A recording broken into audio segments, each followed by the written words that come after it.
C'est un roman politique inspiré d'une fiction sociale.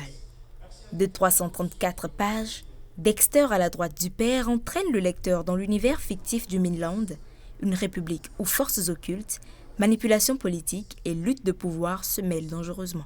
Au cœur de l'intrigue, une journaliste d'investigation déterminée qui se retrouve confrontée à des réseaux puissants et à des alliances secrètes. Dexter à la droite du père se passe dans un univers où 7 chefs d'État ont décidé de se mettre ensemble et pour créer la République fédérale du Mainland. Entendons par mines, c'est-à-dire les mines représentatives de chacun de ces 7 États.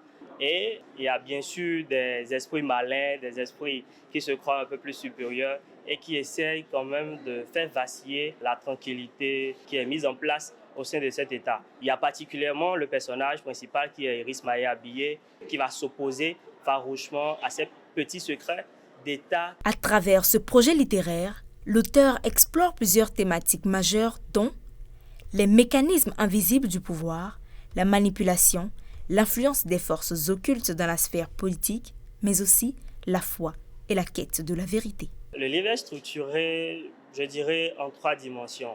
Nous avons la dimension politique, nous avons la dimension surnaturelle et nous avons cette dimension-là qui est une dimension sociale. Dans un entretien à bâton rompu, le public bascule dans l'univers imaginaire de l'auteur et s'approprie une œuvre présentée comme un thriller.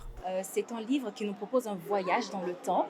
On est en 2026, on voyage en 2030, je ne sais pas combien, et on découvre les réalités du monde dans lequel nous vivons. C'est une œuvre qui nous tient en haleine de la première page jusqu'à la dernière et qui vaut pleinement le détour.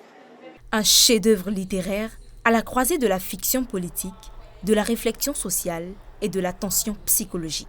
Prévu pour être lancé en juillet prochain, Dexter à la droite du père s'annonce déjà comme une œuvre ambitieuse dans le paysage littéraire béninois contemporain.